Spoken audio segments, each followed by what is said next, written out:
بسم اللہ الرحمن الرحیم الصلاۃ والسلام علیکہ یا سیدی یا رسول اللہ وعلی آلک و اصحابک یا سیدی یا حبیب اللہ الصلاۃ والسلام علیکہ یا سیدی یا نبی اللہ وعلی آلک و اصحابک یا سیدی یا نور اللہ۔ آپ دیکھیں کہ معدل اور منقطع بالمعنی الاخص اس کے ذکر کے بعد جب یہ مدلس کو بیان کرنے جا رہے ہیں تو اسلوب گفتگو تھوڑا سا بدلا انہوں نے۔ ومن اقسام المنقطع المدلس، اس سے پہلے جیسے کہا کہ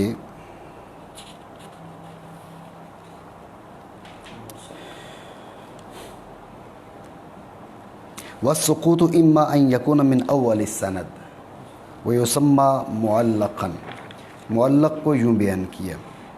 وان كان السقوط من آخر السند فان كان بعد التابعی فالحديث مرسل، وان كان السقوط من اثناء الاسناد فان كان الساقط اثنين متواليا يسمى معضلا، وَإِن كَانَ وَاحِدًا أَوْ أَكْثَرَ مِنْ غَيْرِ مَوْضِعٍ وَاحِدٍ يُسَمَّى مُنْقَطِعًا۔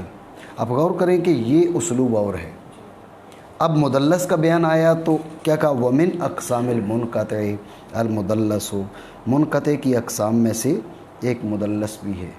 اسلوب گفتگو تبدیل کرنے کی وجہ اصل میں جو سقوط ہے وہ دو طرح کا ہے۔ سقوط راوی من اثناء الاسناد، سقوط راوی دو طرح کا ہے، ایک ہے سقوط جلی اور ایک ہے سقوط خفی۔ سقوط جلی یہ ہے کہ حاذق اور غیر حاذق جس میں شریک ہوں، اور سقوط خفی یہ ہے کہ حاذق فن ہی جس پر مطلع ہو سکے، غیر حاذق کی اس تک دسترس نہ ہو۔ حاذق رہنمائی کر دے تو اور بات ہے، غیر حاذق کی وہاں تک رسائی نہ ہو۔ تو سقوط جلی اور سقوط خفی، سقوط جلی یہ ہے کہ حاذق اور غیر حاذق دونوں اس میں شریک ہوں۔ کیسے؟ مثلا راوی اور مروی عنہ کے بیچ معاصرت نہ ہو، یا معاصرت تو ہو لیکن عدم ملاقات ثابت ہو۔ جب آپ کو پتہ ہے کہ زید اور عمر کے بیچ معاصرت ہی نہیں، تو اب زید نے عمر سے روایت لی تو اس قسم آپ کو تردد کی ضرورت نہیں ہے کہ یہاں پر زید اور عمر کے بیچ کوئی راوی ساقط ہے، ٹھیک ہے؟ اور یا معاصرت تو ہے زید اور عمر کے بیچ، لیکن یہ ثابت ہو کہ زید اور عمر کی کبھی بھی ملاقات نہیں ہوئی۔ جب یہ بات ثابت ہے تو اب بھی زید عمر سے روایت لے رہا ہے تو کسی قسم کا تردد نہیں ہوگا کہ زید اور عمر کے بیچ سقوط ضرور پایا جا رہا ہے۔ تو یہ سقوط جلی ہے جب زید اور عمر کے بیچ معاصرت نہ ہو یا معاصرت ہو اور عدم ملاقات ثابت ہو، ٹھیک ہو گیا؟ یہ سقوط جلی۔ سقوط خفی ہم نے کہا، سقوط خفی کیا ہے؟ سقوط خفی یہ ہے کہ جس تک رسائی صرف حاذق کے فن کی ہو، غیر حاذق کے فن کی نہ ہو۔ اس کی صورت کیسے بنے گی؟ جلی کی دو صورتیں بنی، خفی کی ایک صورت ہے کہ معاصرت بھی ہو اور عدم ملاقات ثابت نہ ہو۔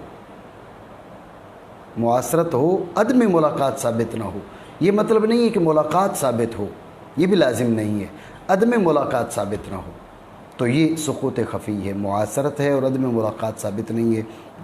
یہ دو قسمیں ہو گئیں سقوط کی، سقوط جلی اور سقوط خفی۔ یہ جو پہلی تقسیم ہے یہ سقوط جلی کی ہے، جو ہم اس کو معلق کہتے ہیں، ہم اس کو معدل کہتے ہیں، ہم اس کو مرسل کہتے ہیں اور منقطع بالمعنی الاخص کہتے ہیں۔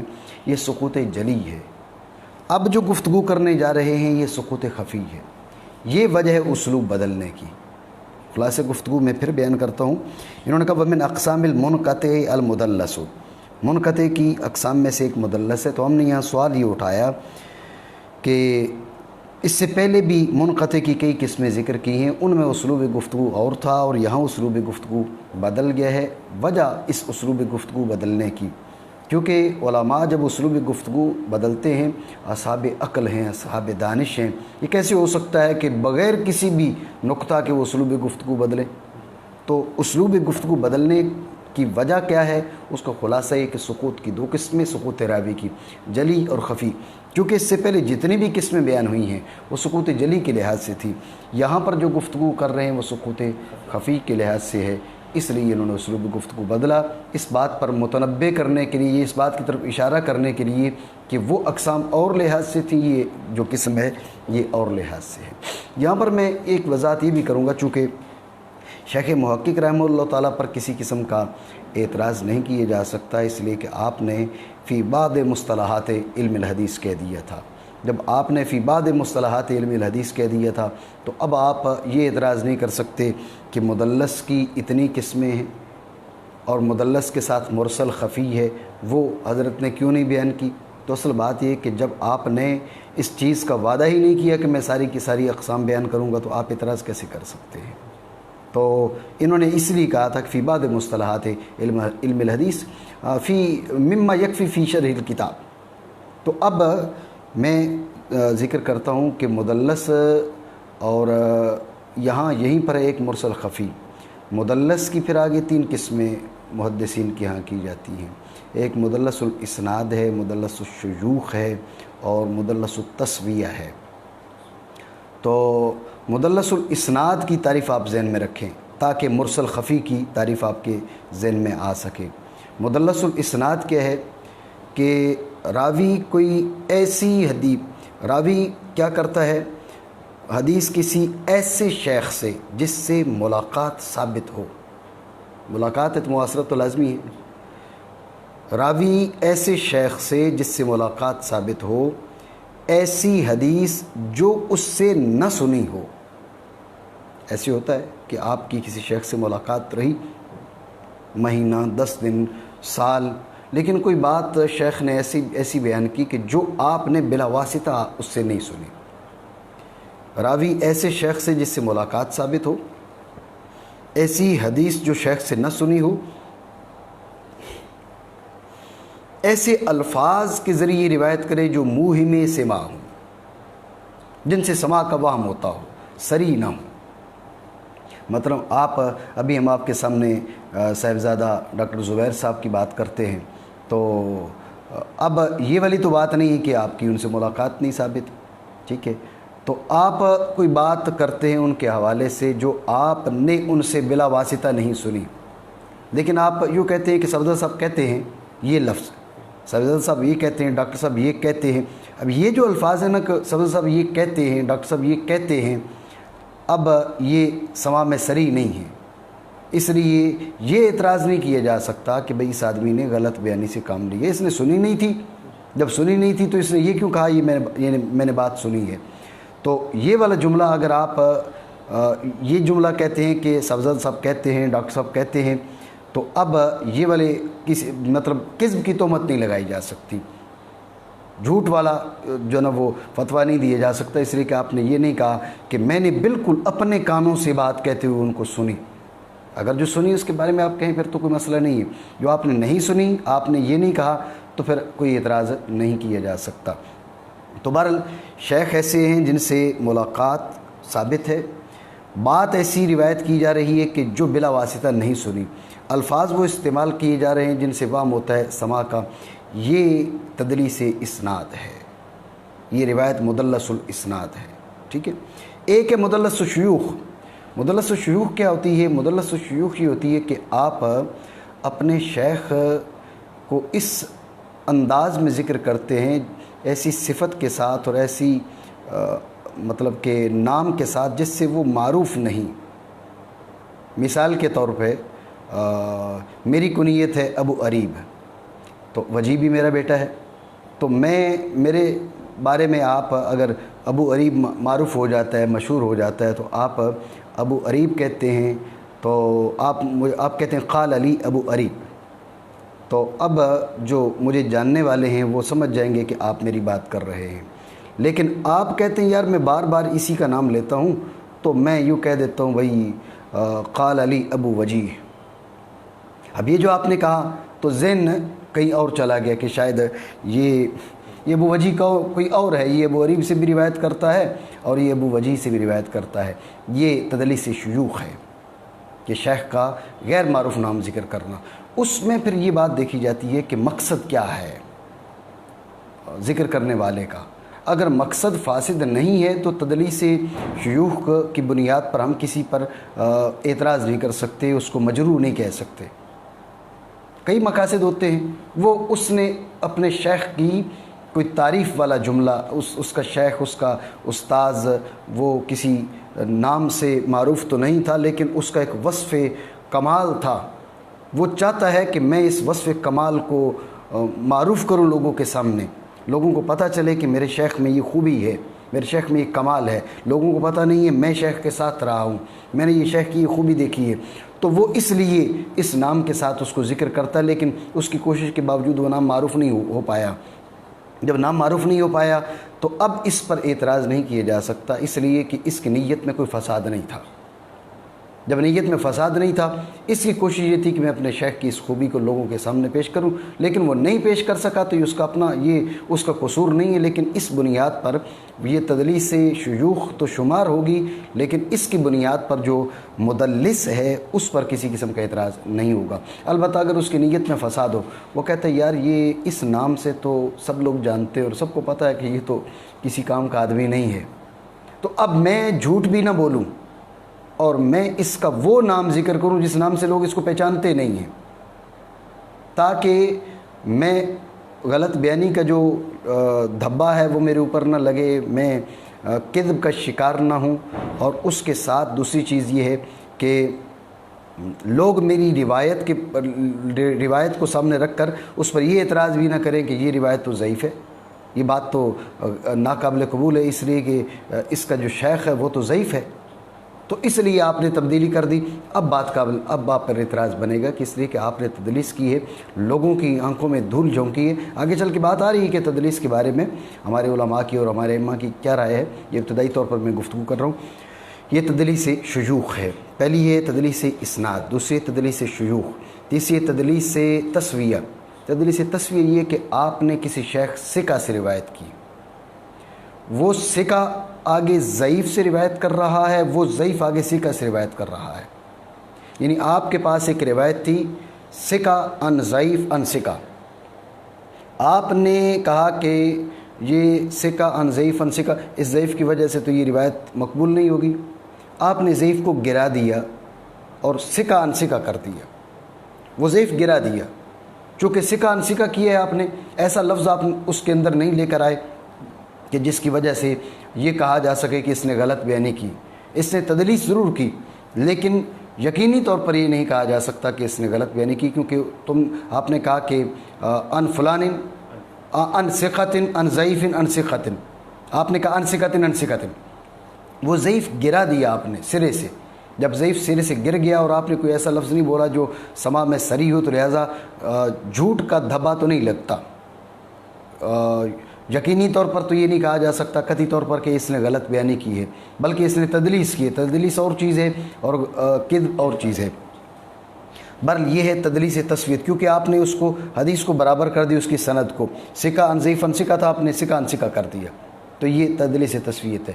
خلاصہ گفتگو یہ ہے کہ تدلیس کی 3 قسمیں ہو گئی، تدلیس اسناد، تدلیس شیوخ اور تدلیس تسویہ۔ تدلیس اسناد یہ ہے کہ راوی ایسے شیخ سے جس سے ملاقات ثابت ہو، ایسی حدیث جو اس سے بلا واسطہ نہ سنی ہو، ایسے الفاظ کے ساتھ کہ جو سماع میں صریح نہ ہوں، موہم میں سماع ہوں، یہ 3 چیزیں، یہ تدلیس اسناد ہے۔ تدلیس شیوخ یہ ہے کہ اپنے شیخ کو ایسے نام، لقب، نسبت کے ساتھ ذکر کرنا جس کے ساتھ وہ معروف نہ ہو، اور تدلیس تسویہ یہ ہے کہ ایک روایت ثقہ ان ضعیف ان ثقہ تھی، اس میں سے ضعیف کو گرا دینا، ثقہ ان ثقہ کر دینا، یہ تدلیس تسویہ ہے۔ تو یہ تدلیس کی 3 قسمیں ہیں۔ شیخ محقق رحمہ اللہ تعالیٰ نے یہاں پر صرف ایک قسم ذکر کی ہے مدلس کی، جسے آپ مدلس الاسناد کہہ سکتے ہیں، یہ مدلس الاسناد ہے، نہ ہی مدلس الشیوخ ہے اور نہ مدلس التسویہ ہے۔ لیکن میں نے پہلے کہا کہ شیخ محقق رحمہ اللہ تعالیٰ پر اعتراض نہیں کیا جا سکتا، اس لیے کہ جب کہہ دی فی بعض مصطلحات الحدیث، یہاں پر یہ میں ذکر کر دیتا ہوں کہ اسی کے مقابلے مرسل خفی، چونکہ مرسل ایک یہ گزری ہے اور مدلس کے مقابلے میں آتی ہے مرسل خفی۔ مرسل خفی یہ ہے کہ راوی ایسے شیخ سے روایت کرے جس سے معاصرت تو ہو لیکن ملاقات اور عدم ملاقات کچھ بھی ثابت نہ ہو، یہ مرسل خفی ہے۔ ایک مرسل یہ ہے جس کے بارے میں کل ہماری گفتگو ہوئی تھی، یہ مرسل خفی ہے کہ راوی ایسے شیخ سے روایت لیتا ہے جس سے معاصرت ہو، ملاقات یا عدم ملاقات کچھ بھی ثابت نہ ہو، ملاقات یا عدم ملاقات کچھ بھی ثابت نہ ہو، تو اسے ارسال خفی کا نام دیا جاتا ہے۔ تو یہ جو دو قسمیں ہیں بڑی، مدلس اور مرسل خفی، مدلس اور مرسل خفی، یہ سقوط خفی کی قسمیں بنتی ہیں۔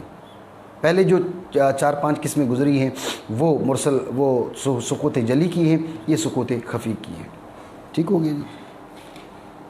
ومن اقسام المنقطع المدلس، تو المدلس اس کی وضاحت میں کہا بضم المیم و فتح اللام المشددہ، یہ جو ہے اس کو ہم کہتے ہیں من قبیل یرا ولا یقرا۔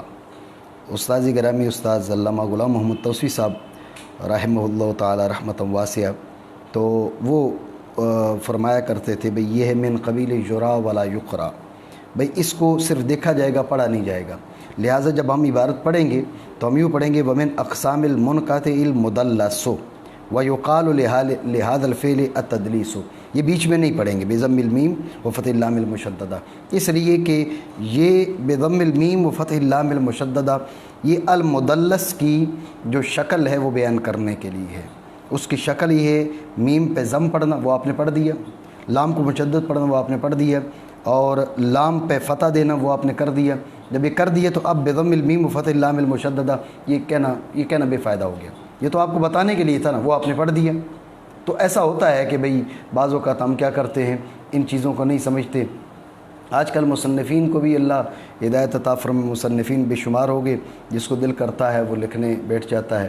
تو میرے پاس ایک کتاب آئی کہ آپ اس کے اوپر تقریض لکھیں اور اس کے بارے میں کچھ تعریفی کلمات کہیں۔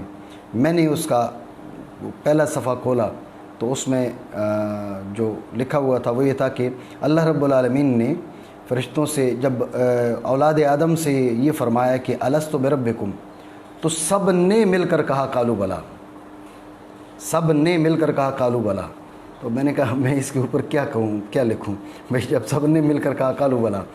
تو اس طرح یہ ہوتا ہے کہ علمی انحطاط کا دور ہے، اور اس وجہ سے ومن اقسام المنقطع المدلس یہ پڑھیں گے تو اب بضم المیم و فتح اللام المشددہ اس کو لانے کا جو مقصد تھا وہ پورا ہو چکا ہے المدلس پڑھنے سے، تو اب بضم المیم و فتح اللام المشددہ یہ کہنے کی ضرورت نہیں ہے۔ تو یہ تو ہو گیا مدلس۔ اس فعل کو کیا کہا جاتا ہے؟ ویقال لهذا الفعل التدلیس ولفاعلہ مدلس، تو اس فعل کو تدلیس کہا جائے گا، فاعل کو مدلس کہا جائے گا۔ اب آپ دیکھیں کہ وہاں پر بضم المیم و فتح اللام المشددہ، یہاں پر صرف کہا بکسر اللام، میم کی جو حیت ہے، میم کی جو شکل ہے وہ نہیں بیان کی، کیوں؟ یہ ما قبل کے موافق تھی۔ لام کا مشدد ہونا بھی نہیں بیان کیا ہے، اس لیے کہ ما قبل کے موافق تھا، یعنی جس میں فرق ہے وہ بیان کیے۔ صرف آپ سوال کر سکتے ہیں کہ وہاں پر بضم المیم و فتح اللام المشددہ یہ سارا کہا، یہاں پر صرف بکسر اللام کہا، تو صرف بکسر اللام تو نہیں ہونا چاہیے تھا، یوں ہونا چاہیے تھا بضم المیم و بکسر اللام المشددہ، تو صرف بکسر اللام۔ تو اس کی وجہ یہ ہے کہ یہاں پر صرف وہ بیان کیا جو پچھلے کلمہ سے جو مابعد اختلاف ہے اس کی وضاحت کی ہے۔ مابعد اختلاف یہ ہے کہ وہ مفضوع اللام تھا، مکسور اللام ہے، ٹھیک ہے جی۔ تو مدلس ہو گئی وہ حدیث سند کے لحاظ سے، اور فعل ہو گیا تدلیس، اور فاعل ہو گیا مدلس۔ صورت کیا بنے گی؟ کا وصورتہ اللہ یسمی الراوی شیخہ الذی سمعہ منہ بل یروی عمن فوقہ بلفظ یوہم السماع، کہ شیخ کیا کرے جس راوی سے، جس شیخ سے اس نے حدیث کو سنا ہے اس کا نام نہ لے، اس کے اوپر والے کا نام لے لے، یعنی بیچ میں سے راوی ساقط کر دے۔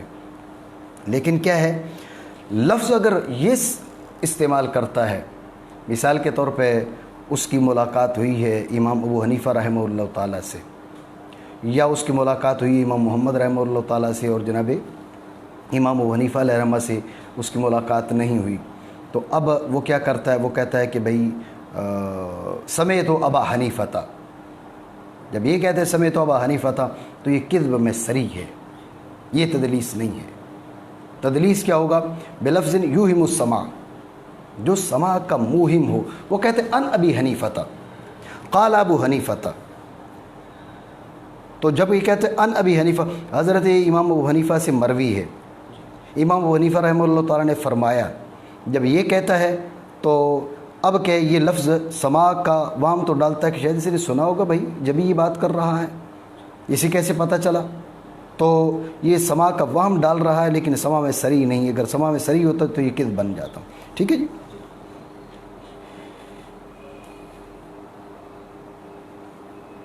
بلفظ یوہم السماع، ایسے لفظ کے ساتھ جو سماع کا موہم ہو. اب آپ غور کیجئے گا کہ اللہ یسمی الراوی شیخہ الذی سمعہ منہ بل یروی عمن فوقہ بلفظ یوہم السماع، ایسے لفظ کے ساتھ کہ جو سماع کا وہم ڈالے. اب آپ یہ سیغہ روایت کی تو نشاندہی انہوں نے کر دی. ٹھیک ہے. اور اللہ یسمی الراوی شیخہ الذی سمعہ منہ بل یروی عمن فوقہ، یعنی بل یروی عمن لم یسمع منہ، یروی عمن لم یسمع منہ. یہ دوسری چیز، ہم 3 چیزیں میں نے آپ کو بتائی تھیں. ایسے راوی سے جس سے ملاقات ثابت ہو، ایسے راوی سے جس سے ملاقات ثابت ہو، ایسی حدیث جو اس سے نہ سنی ہو. یہ ایسی حدیث جو اس سے نہ سنی ہو، یہ بل یروی عمن فوقہ اسی کی طرف اشارہ ہے. بل یروی عمن فوقہ، یہ ایسی حدیث جو اس سے نہ سنی ہو، یہ اسی کی طرف اشارہ ہے. ایسے لفظ کے ساتھ کہ جو سماع کا وہم ڈالے، یہ بلفظ یوہم السماع، یہ اس کی طرف اشارہ ہے. لیکن جو پہلی چیز ذکر کی تھی نا، کیا کہ ایسے شیخ سے کہ جس سے ملاقات ثابت ہو، یہ والے الفاظ یہاں پر موجود نہیں ہیں. اس لیے میں نے آپ کو یہ نہیں کہا کہ یہ مدلس الاسناد ہے، میں نے کہا آپ اس کو مدلس الاسناد بنا سکتے ہیں، مدلس الاسناد کی طرف اشارہ بن سکتا ہے. حقیقتاً مدلس الاسناد میں یہ تیسری قید بھی لگائی جاتی ہے کہ ملاقات ثابت ہو، کیونکہ انہوں نے مطلق رکھا نا، انہوں نے ملاقات ثابت ہو یہ بھی نہیں کہا، اور یہ بھی نہیں کہا کہ ملاقات ثابت نہ ہو، معاصرت ہو معاصرت نہ ہو، اس طرح کی کوئی بات نہیں کہی. ٹھیک ہے. تو مدلس الاسناد میں معاصرت ہوتی ہے، ملاقات بھی ثابت ہوتی ہے، وہ روایت بلا واسطہ نہیں سنی ہوئی ہوتی، لفظ وہ ہوتا ہے کہ جو سماع میں صریح نہیں ہوتا. تو یہ پہلی جو چیز ہے اس کی طرف شیخ رحمہ اللہ تعالیٰ کے کلام میں اشارہ نہیں ہے. اب جب یہ والی بات ہو گئی کہ اس نے اپنے شیخ کے بجائے امن فوقہ روایت کر دیا، یہ تو کذب بیانی ہے، یہ تو غلط ہے، تو ایسے شخص کی روایت تو سرے سے مردود ہونی چاہیے. جی، تو اس کا جواب دیتے ہوئے کہا کہ نہیں، آپ اس کو قطعاً اور یقیناً جو ہے وہ کذب نہیں کہہ سکتے، ولا یقطع کذبا. کیوں؟ اس لیے کہ جب اس نے وہ لفظ صریح کہا ہی نہیں، کہ جو وہ لفظ نہیں کہا جو سماع میں صریح ہو، وہ لفظ کہا جس سے سماع کا وہم ہو رہا ہے، تو قطعاً یقیناً اس کو کیا ہے، وہ آپ کاذب نہیں کہہ سکتے، کذب میں یہ یقینی نہیں ہے. ٹھیک ہو گیا. اس کی آگے مثال دی، کما یقول ان فلان قال فلان. ٹھیک ہو گیا جی. تو بہرحال یہ ذہن میں رکھ لیں کہ یہ تدلیس الاسناد کی جانب یہ اشارہ ہو سکتا ہے.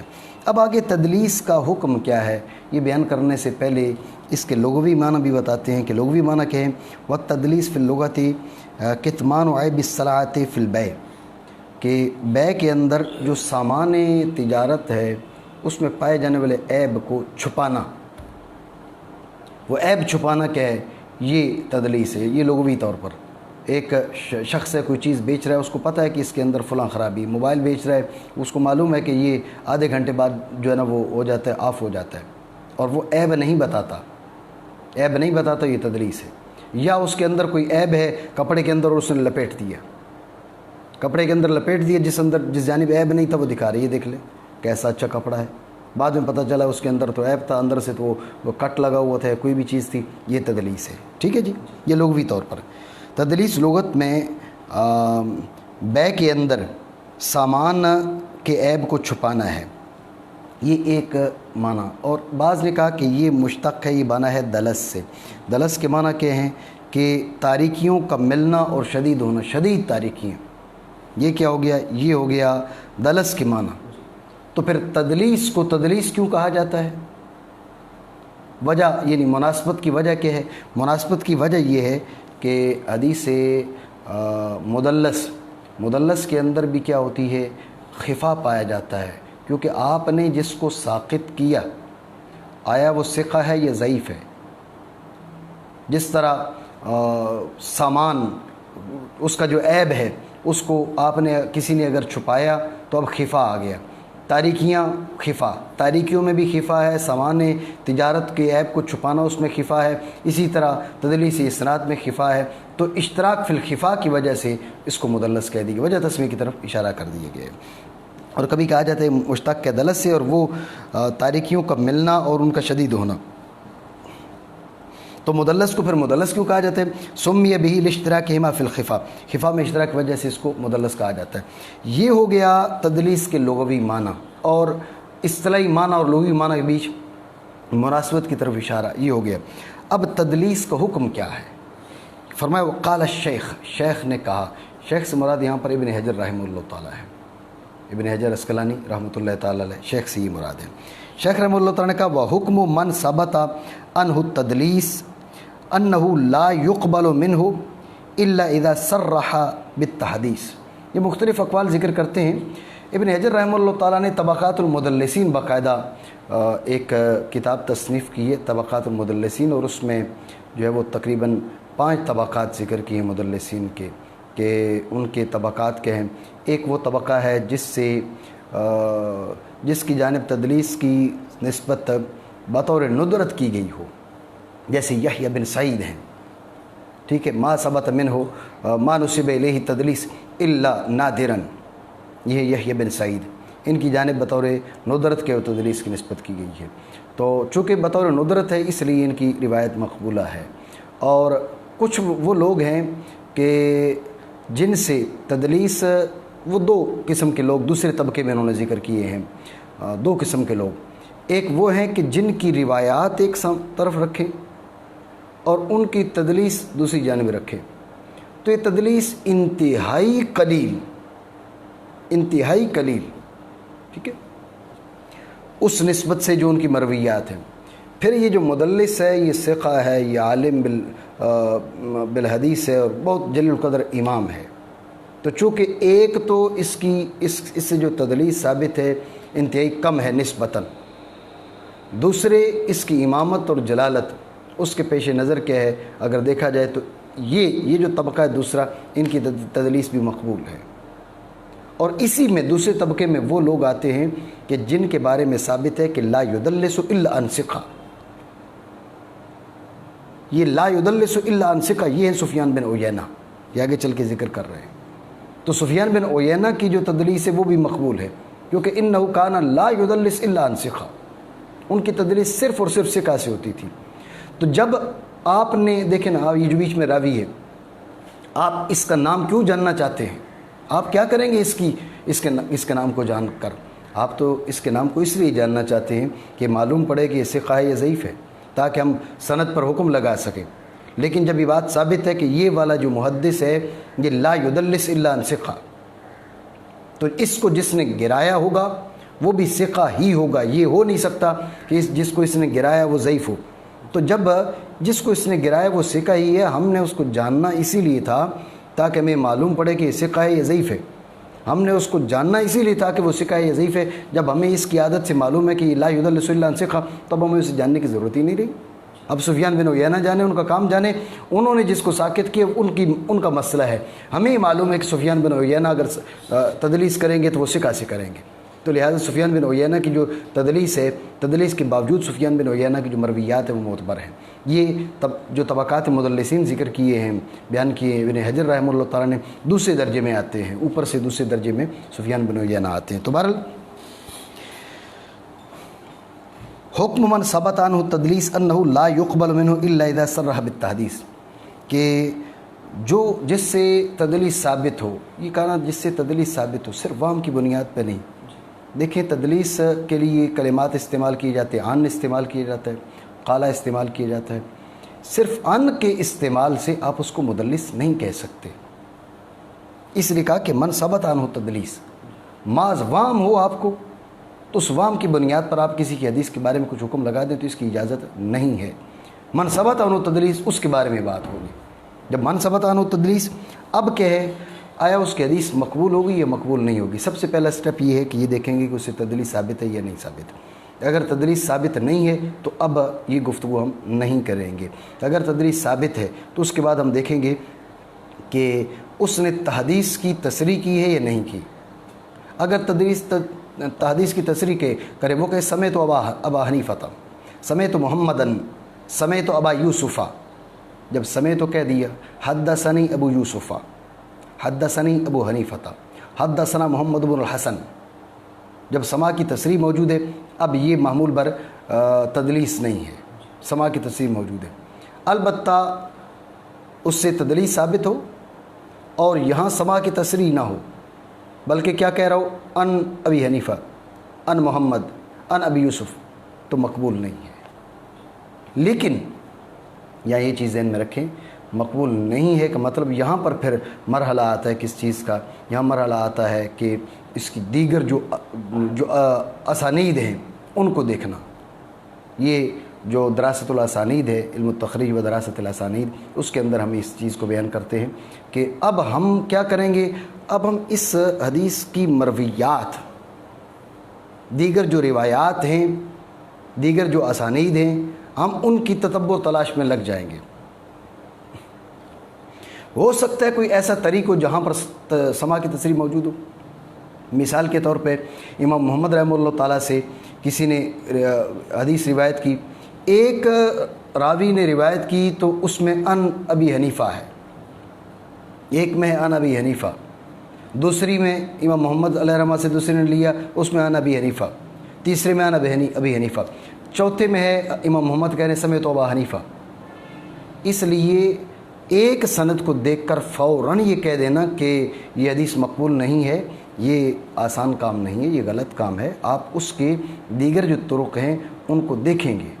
اگر ایک شخص نے ان سے سما کی تصریح نہیں کی تو ہو سکتا ہے کہ دوسرے نے سما کی تصریح کر دی ہو، دوسری طریق میں سما کی تصریح موجود ہو۔ اگر دوسری طریق میں سما کی تصریح موجود ہے تو اب آپ اس کی حدیث کو رد نہیں کر سکتے۔ تو یہاں پر یہ بات بھی ذہن میں آ جاتی ہے کہ یہ جو معاملہ ہے نا کہ ہمارے یہ جو غیر مقلد حضرات ہیں، اللہ انہیں ہدایت عطا فرمائے، کہ آپ ان کے مزاج کے خلاف کہیں پر بھی حدیث لے کر آئیں گے، وہ جی یہ ضعیف ہے۔ ارے بھائی کون ہے اس کے اندر ضعیف؟ کہاں سے ضعیف ہے؟ کدھر سے ضعیف ہے؟ اچھا ضعیف ہونے کی تمہارے کہنے سے ضعیف بن جائے گی؟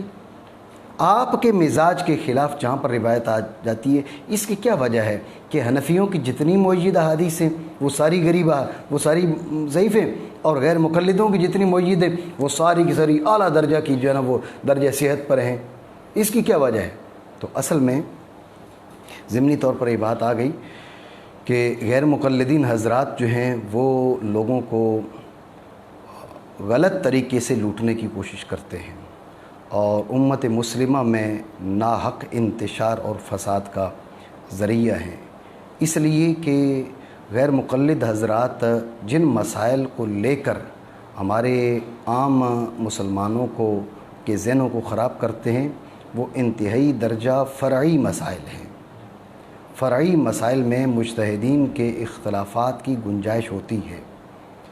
یہ اللہ کے بندے، اللہ انہیں ہدایت عطا فرمائے، یہ فرعی مسائل، مثلا مسئلہ رفع یدین ہی کو لے لیں، مسئلہ رفع یدین کو لے کر اسلام اور کفر کا مسئلہ بناتے ہیں، لوگوں کو حنفیت سے سنیت سے نکال کر غیر مقلدیت میں لے کے جاتے ہیں اس ایک مسئلہ کی بنیاد پر۔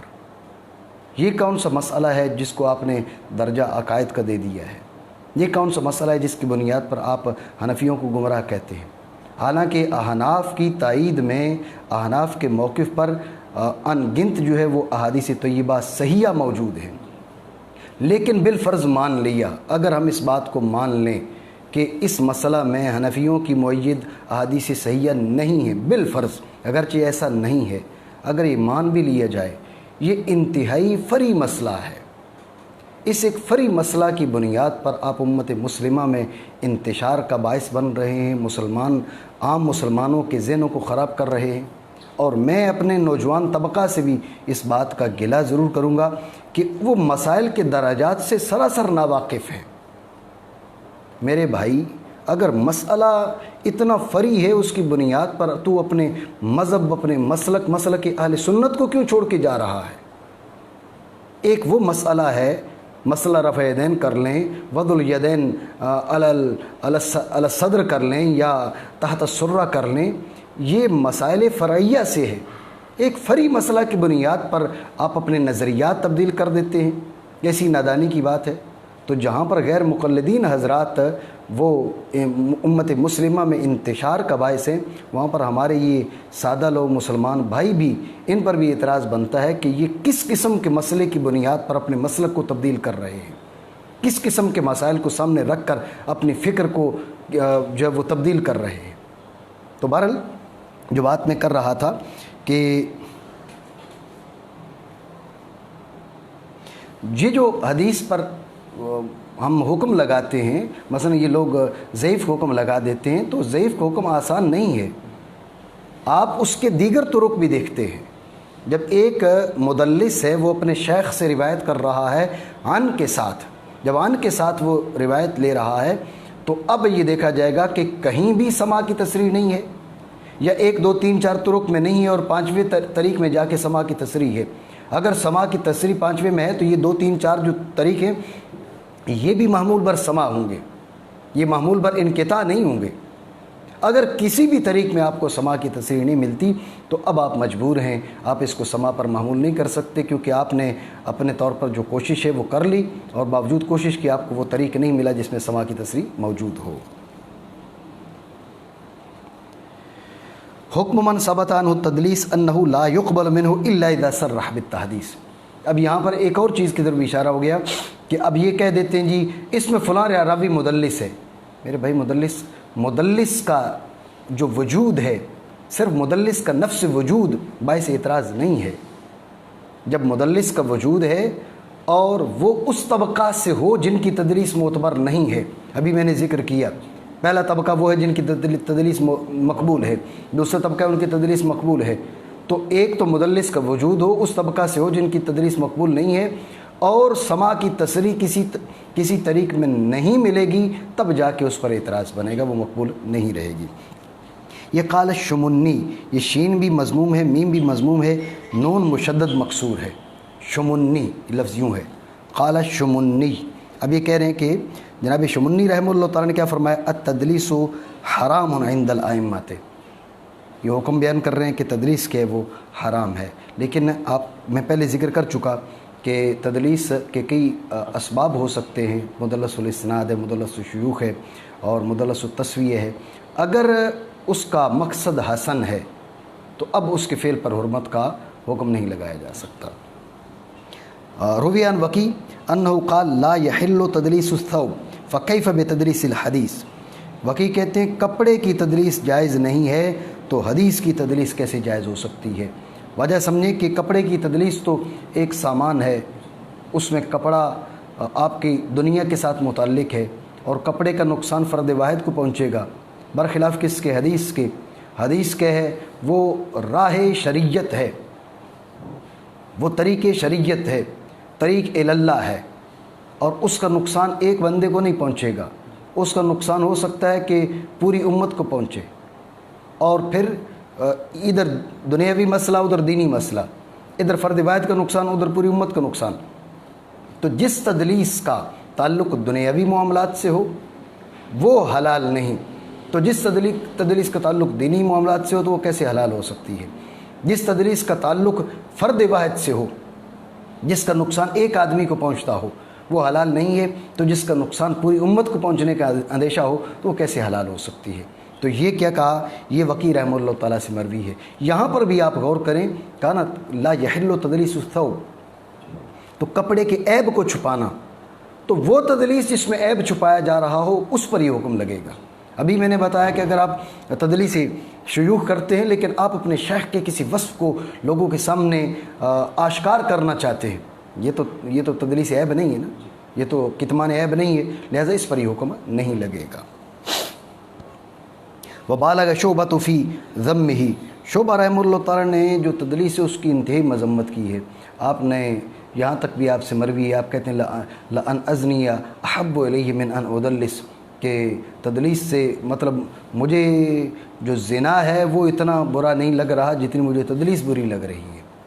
تو اسی طرح آپ کہتے ہیں کہ تدلیس اخو الکذب، تدلیس کے وہ جھوٹ کا بھائی ہے، جھوٹ کے مشابہ ہے۔ تو یہ علماء نے فرمایا کہ جناب شعبہ رحمہ اللہ تعالیٰ کی طرف سے مبالغہ ہے، اور مبالغہ یہی بات یہاں پر مبالغہ، یہ مبالغہ اس لیے کہ کبھی آپ یہ سمجھ رہے ہوتے ہیں کہ سامنے والا ایسے عام حالات میں عام بات مانے گا نہیں، عام انداز میں مانے گا نہیں، تو اب آپ کیا کرتے ہیں، اس پر سخت حکم اس لیے لگاتے ہیں کہ تاکہ وہ اس بات کو کیا کرے، وہ اس سے بچے، اس بات سے بچے، اس برائی سے بچے۔ تو آپ اس انداز میں، لیکن اس میں یہ بات ضروری ہوتی ہے کہ آپ خلاف واقع حکم نہ لگائیں، اس کی کوئی وجہ ہو، جیسے حضور سید عالم صلی اللہ تعالیٰ علیہ وسلم نے فرمایا القاتل والمقتول فی النار۔ اب وہ شخص جو آدمی وہ لے کر آیا تھا اپنے بھائی کے قاتل کو، اور آپ علیہ الصلوۃ والسلام چاہتے تھے کہ یہ اس کو معاف کر دے، وہ معاف کرنے کو تیار نہیں تھا، تو جب وہ لے کر چلا تو آپ علیہ الصلوۃ والسلام نے فرمایا القاتل والمقتول فی النار۔ تو وہ سمجھا کہ مجھے کہا جا رہا ہے، مجھے کہا جا رہا ہے، میرے بارے میں بات ہو رہی ہے۔ حالانکہ محدثین نے اس کی کچھ مختلف توجیہات کی ہیں، ان میں سے ایک توجیہ یہ تھی کہ آپ علیہ الصلوۃ والسلام نے مطلق جملہ فرمایا تھا کہ ظلماً قتل کرنے والا، اور ظلماً جب لڑ رہا تھا تو دونوں، اب یہ جو مرنے والا ہے یہ بچ جاتا تو اس کو قتل کر دیتا، چونکہ یہ اس کو قتل کرنے کے در پہ تھا، یہ اس کو قتل کرنے کے در پہ تھا۔ اب یہ یوں ہوا کہ یہ پہلے اس نے اس کو قتل کر دیا، تو اب اگرچہ مقتول ہے لیکن وہ بھی لڑائی ظلماً کر رہا تھا، اس کو قتل ہی کرنا چاہتا تھا، تو لہٰذا یہ بھی جو ہے نا، وہ جو مقتول ہے وہ بھی فی النار ہے، جو قاتل ہے وہ بھی فی النار ہے۔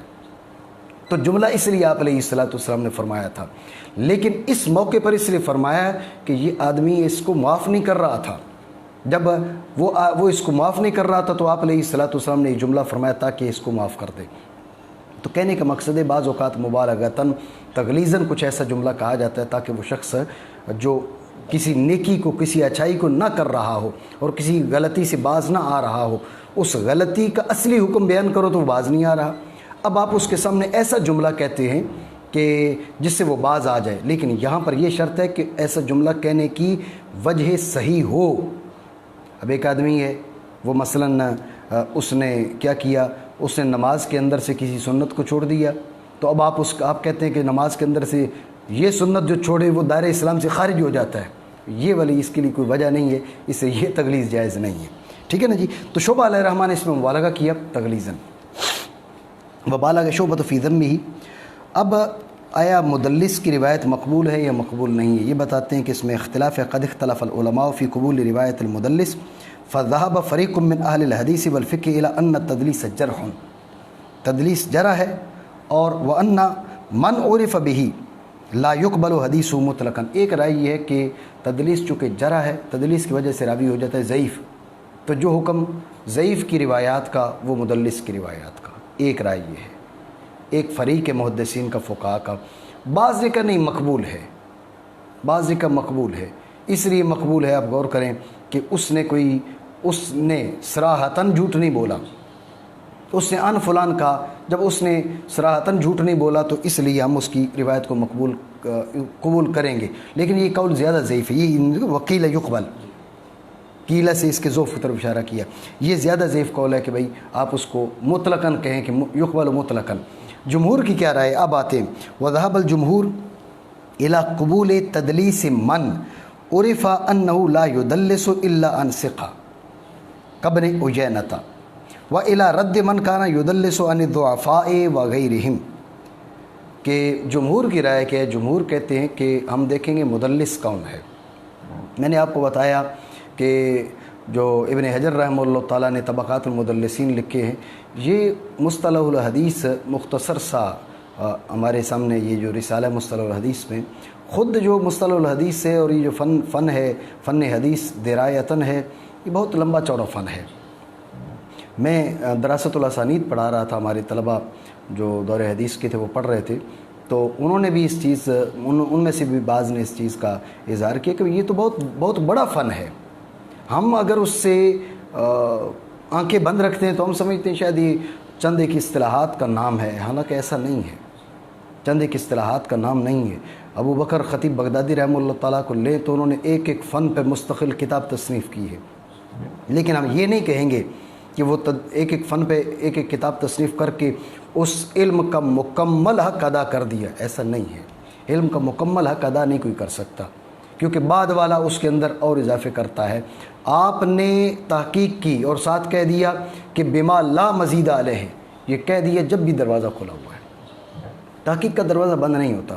تو اس لیے آپ جس فن کو نہیں پڑھتے وہ مختصر ہوتا ہے، جس فن کو پڑھتے ہیں اس کا کنارہ آپ کو نظر نہیں آتا۔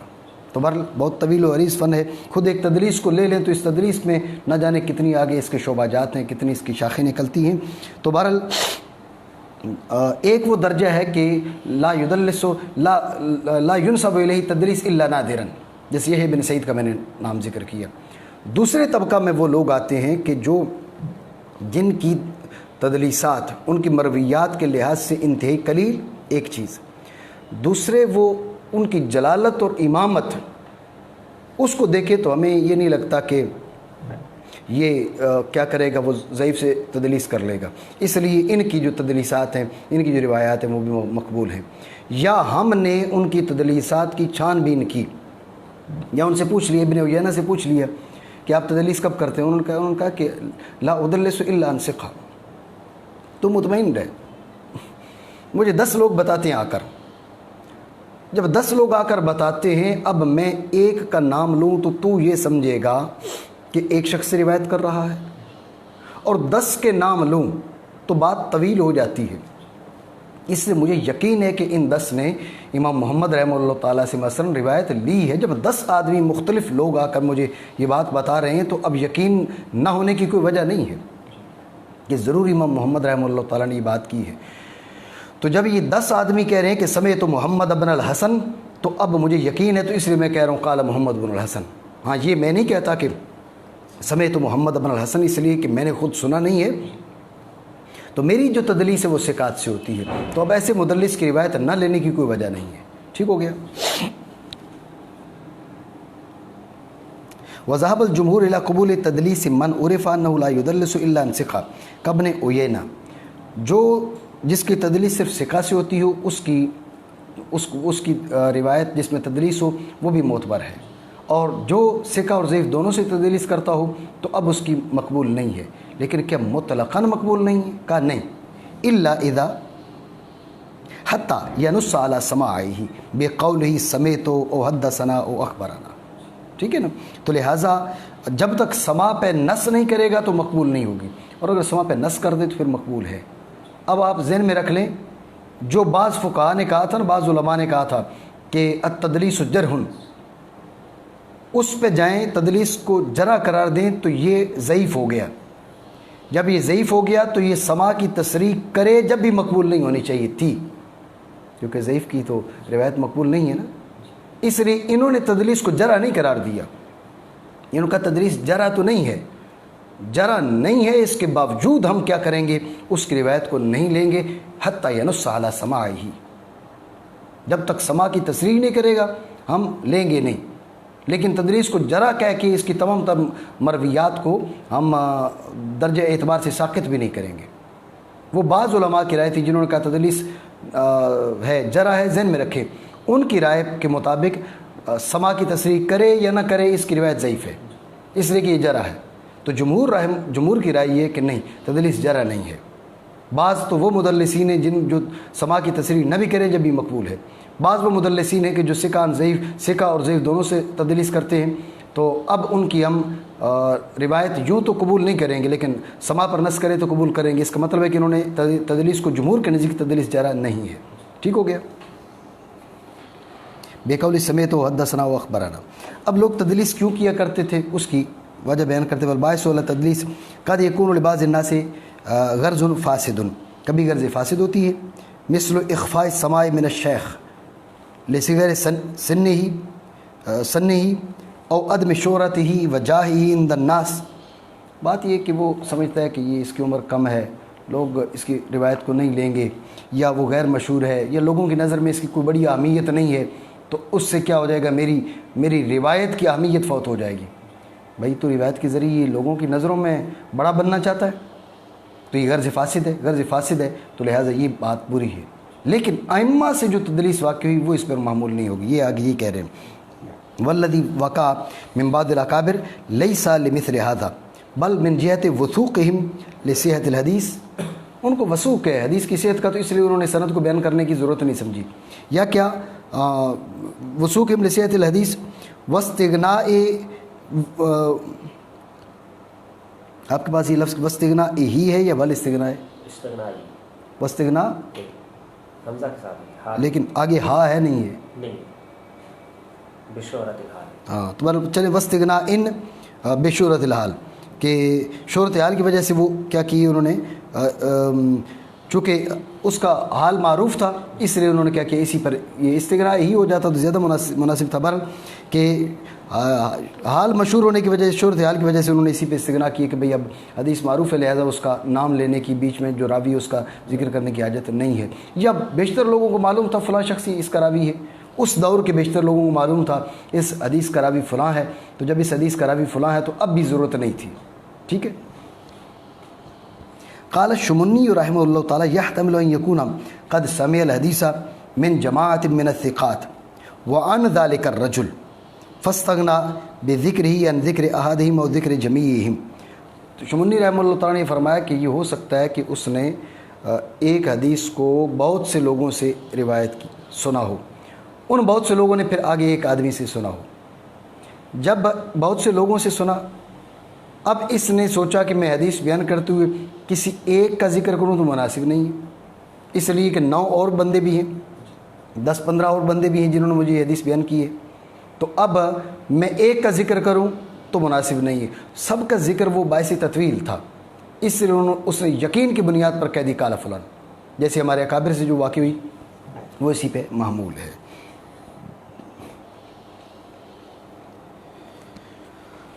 لتحققی بصحت الحدیث فیہ، اس بارے میں اس کو حدیث کی صحت کا یقین تھا، اس لیے اس نے بیچ میں اتنے لوگوں کو ذکر کرنے کی ضرورت نہیں سمجھی۔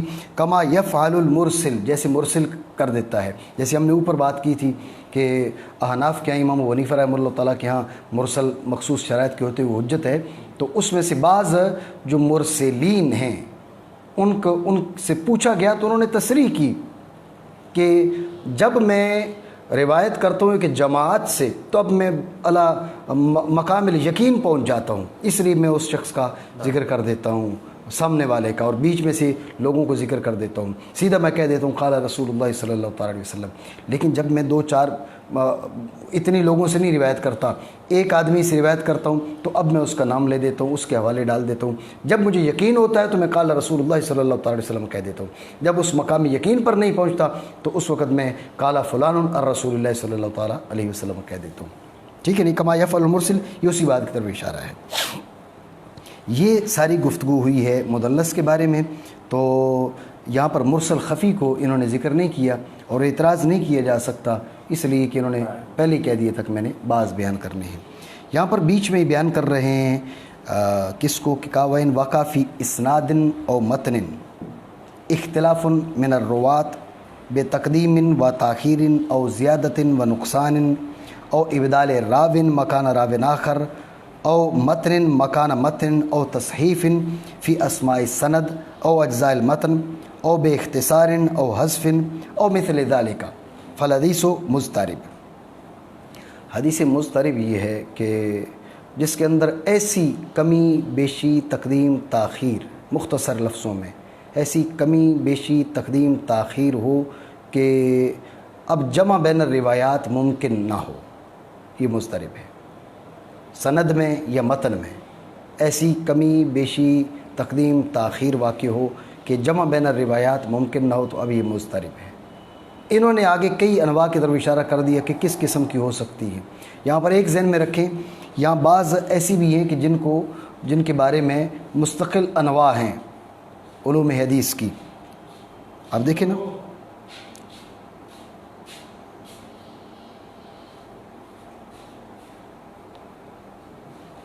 اب یہ کہ فی اسناد او متن، یہ دو قسموں کی طرف اشارہ ہو گیا، کبھی یہ اضطراب اسناد میں ہوگا، کبھی متن میں ہوگا۔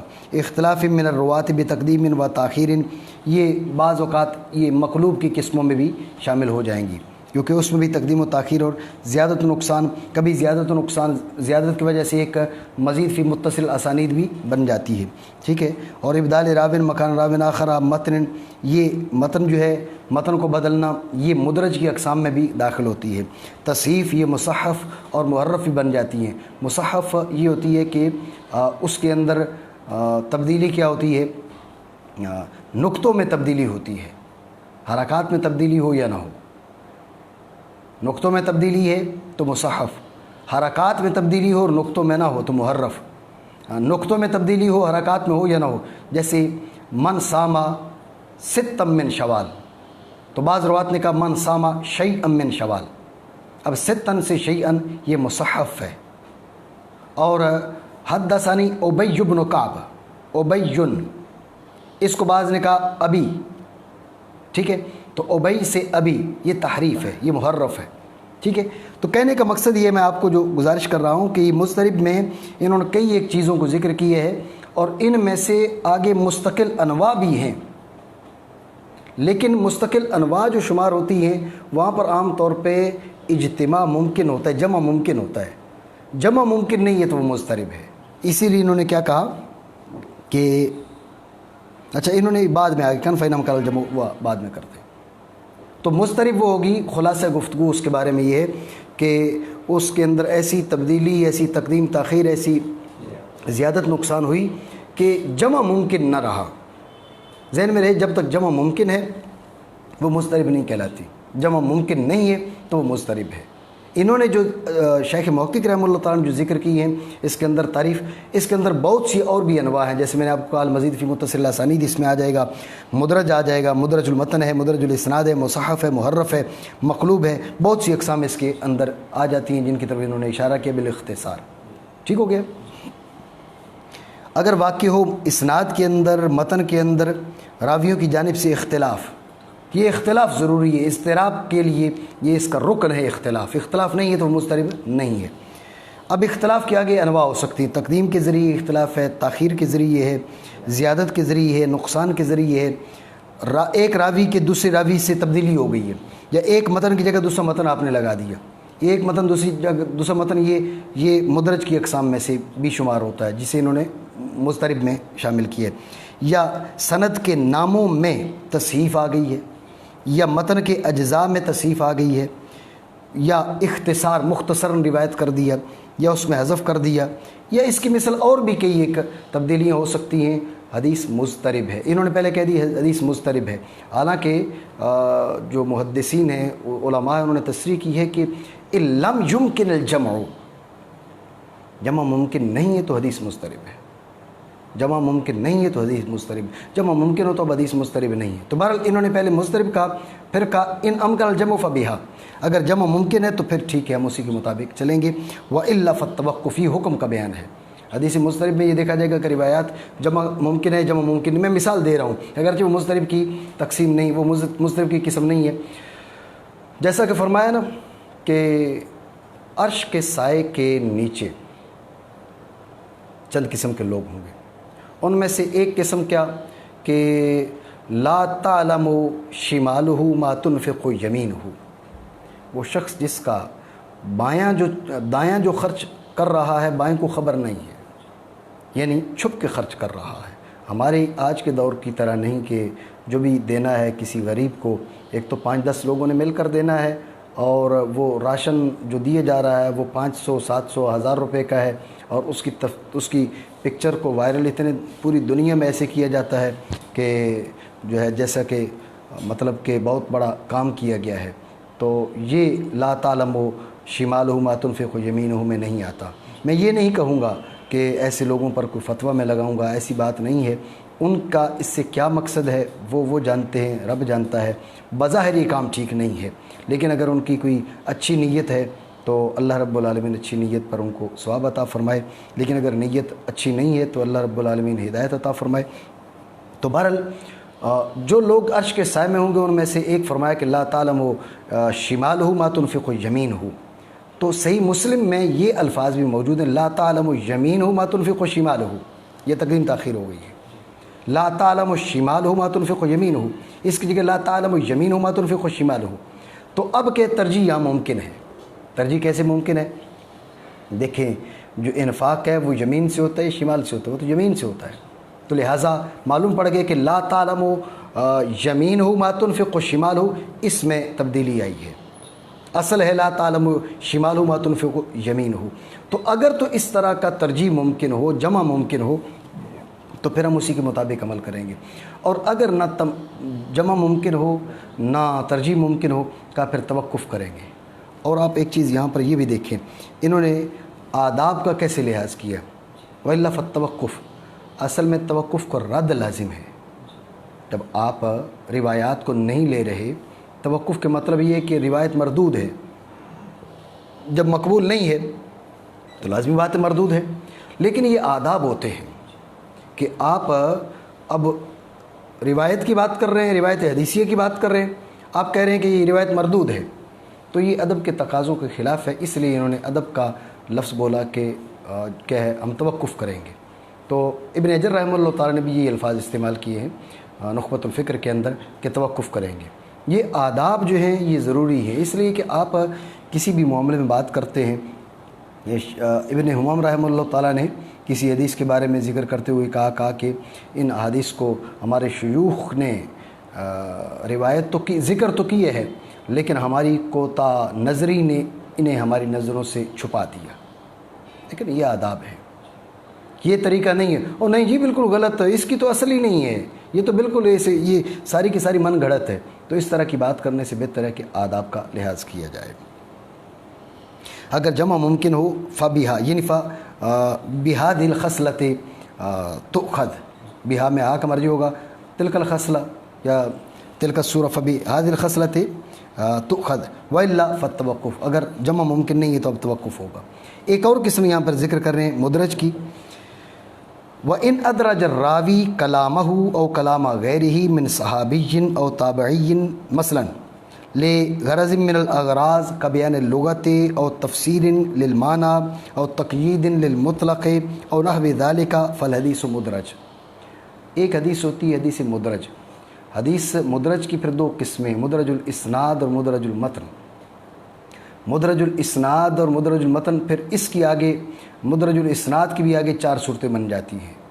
تو یہاں پر انہوں نے اختصار، پھر وہی بات میں کہوں گا کہ شیخ محقق رحمہ اللہ تعالیٰ پر اعتراض نہیں ہے، اس لیے کہ شیخ محقق رحمہ اللہ تعالیٰ نے بعض مصطلحات و علم الحدیث ذکر کرنے کا وعدہ کیا تھا، تو بعض انہوں نے ذکر کر دیا، اس کی تمام تر اقسام ذکر کرنا ان کی ذمہ داری نہیں ہے۔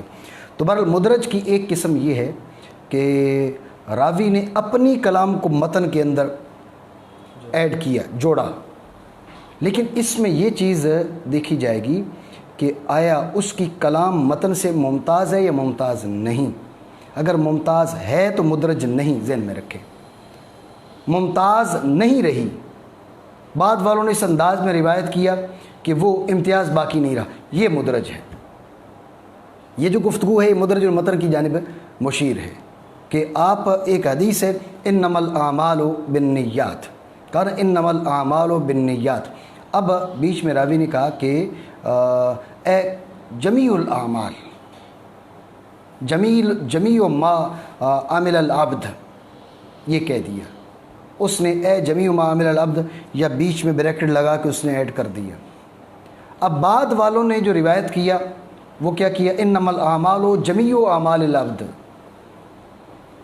بالنیات، اور وہ فرق مٹ گیا کہ آیا یہ راوی کی کلام ہے یا اصل متن حدیث ہے۔ تو جب یہ فرق مٹ گیا اب یہ مدرج ہے، ٹھیک ہو گیا۔ تو اب یہ دیکھیں نا، ان کی جو کلام ہے یہ بھی مدرج المتن کی جانب مشیر ہے کہ وَإِنْ أَدْرَجَ الرَّاوِي كَلَامَهُ أَوْ كَلَامَ غَيْرِهِ مِنْ صَحَابِيٍّ وَتَابِعٍ مثلا، اب یہ اضافہ کیوں کیا جاتا ہے، وہ بتانے کوئی نہ کوئی غرض ہوتی ہے، لغرض من الاغراض کا بیان لغت، بیان لغت کے لیے، اور تفسیر المعنی، کسی معنی کی وضاحت کے لیے، اور تقیید للمطلق، اس کے اندر کوئی مطلق تھا، یہ راوی سمجھتا تھا یہ مطلق نہیں، یہ مطلق مقید ہے، تو اب اگر میں اس کی تقیید نہیں کروں گا تو بعد والے ہو سکتے ہیں اس کو مطلق سمجھ کے، کیونکہ مجھے معلوم ہے کہ رسول اللہ صلی اللہ تعالی علیہ وسلم نے بعض لوگوں کے لیے جملہ فرمایا تھا، اور اس کے ذہن میں یہ ہے کہ اس کے مقابل دوسری روایت موجود ہے، اس کو آپ مطلق رکھیں گے تو ان کے بیچ تعارض بن جائے گا، اس لیے اس نے کیا کیا، اس روایت کو سامنے رکھتے ہوئے اس میں قید لگائی، بعد والوں نے اس انداز میں اس کو روایت کیا کہ وہ امتیاز باقی نہیں رہا، تو اب یہ مدرج بن گئی۔ ٹھیک ہو گیا، یا مطلق کی تقیید یا اس کی مثل تو حدیث مدرج ہے۔ ٹھیک ہو گیا، باقی شام کو کرتے ہیں، ٹھیک ہے۔